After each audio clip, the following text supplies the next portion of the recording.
Today I'm going to share with you how I deal with my work email, what system I use and how it has been working for me. So if you're interested in having 0 emails in your inbox and at the same time stay on top of all your responsibilities, then keep watching. Hi, it's Mariana. Welcome to my channel where I talk about productivity and productivity systems, reading and note-taking strategies, and different ways how you can achieve your goals. If you're new, consider subscribing. Last week, I created a video about how I schedule my days using the time blocking method inspired by Cal Newport. And in that video, I also mentioned that I adopted his way of sorting out through email. And I asked you there, do you want me to make a video about it? If yes, comment down below and let me know. And no one did. I got exactly 0 comments. So due to a popular demand, here we go. About a month ago, I started a new job and it's a full-time position and the communication relies heavily on an email. And whenever there is a big change in my life, like starting a new job, I try to see it as an opportunity to introduce some new habits, new ways of working with things, etc. Because our habits and routines are connected to our environment and our schedule. So whenever that changes, we might actually lose habit. For example, if you've been commuting to work every day and use that time to read books, and now maybe you're working from home, you're no longer commuting, you also lost the habit of reading books. So change might mean that you lose some habits, but it is also an opportunity to introduce new habits and to figure out how to improve some ways so that you're even more productive than you were before. In my previous job, I got maybe 50, 60, maybe even 70 emails a day, so I had to sort that out. I worked with Microsoft Outlook and I used the flags and labels and folders to ensure that I stay on top of things and I meet all my deadlines, and I did that. But at times it felt overwhelming, but to be honest, I just thought I'm getting a lot of emails. Of course it feels overwhelming, there's nothing much I can do. So when I started this job, I thought, okay, maybe there might be a better ways how to deal with the email.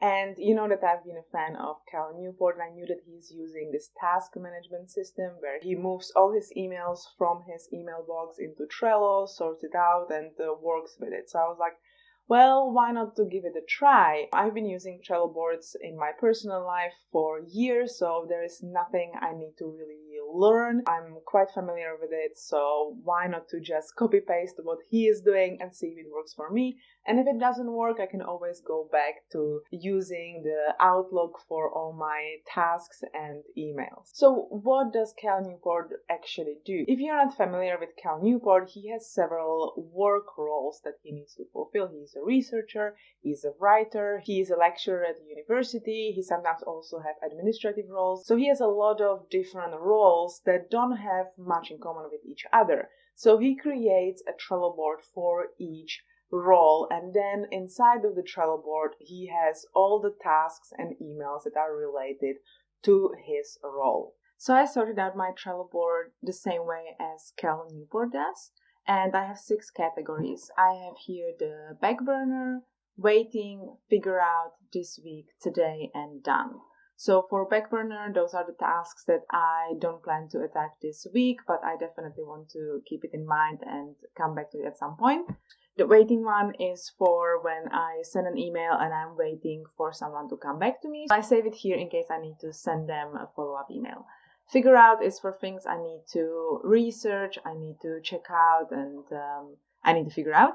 This week is stuff that I need to tackle this week. For today is what I want to do today, and done is what is done. So if you're not familiar with Trello boards, you can take any cards and you can just move it however you want. So it's very easy to just move one card from one column to a different column. So what I do is I receive an email, I check it out, and I see, do I have to do something right now? Do I want to do something right now? If I want to do, I do it immediately. And then if this is an email that I don't need to do anything about and I don't need to action it in any way, I just archive it immediately. If I need to action it in any way, I forward it to my Trello board. So I click forward, and each Trello board has its own email address. So I just put here Trello board with the email and I send it to myself. And I also change the subject if I need to. because the subject becomes the name of the card. So it's then easy for me to know what the subject is, what the action needs to be. So I can put there, create an update for researchers. And I send it. And then I can archive it, and I'm done with it. So it just goes away, and I still have it in my email, obviously, in the archive folder. So if I need to go back to it, I can, but it's not in my main inbox, so I am not disturbed by it.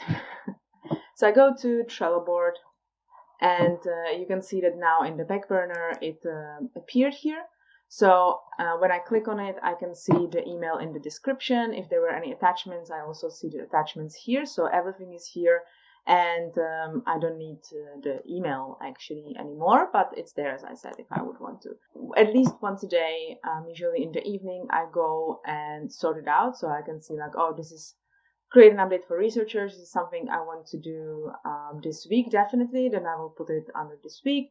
If it's something that, maybe I need to create an update, but I send a message to my colleagues saying like, hey, could you send me this and this table? And if I can't really progress on it until they come back to me, put it under the waiting column so that I know that, okay, this is something I'm waiting for some kind of action. But in this case, I will just put it under this week, and it's going to stay here because it's something I want to do this week. As I mentioned, I go through the back burner at least once a day, and I sort out the new incoming tasks.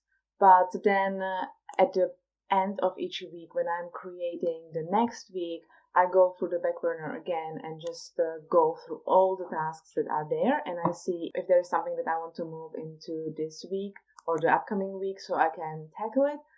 And I also try to see if there is something I can eliminate, because elimination is the fastest way how to get rid of things. And I also want to add that I don't use Trello only for capturing all my emails that need some kind of action, but I use it for all my tasks. So I have a notebook where I write down notes and tasks, and at the end of the day, I go through it and I transfer any tasks into the Trello board. So it's all there. Also, if I have a meeting and I'm taking notes, next to each action, I write an A. So at the end of the meeting, I can go very quickly through my notebook and see if there are any A's, if there is anything that I need to transfer to Trello. So all my tasks and responsibilities are there. And you can see that with the column system, I can very quickly see what I need to work on today, this week, if I need to follow up with someone, etc. So it makes my daily scheduling very easy. Thank you for watching. I hope you enjoyed this video. Let me know down below, how are you dealing with your emails? And if you're new, don't forget to subscribe. I look forward to seeing you in my next video. Bye.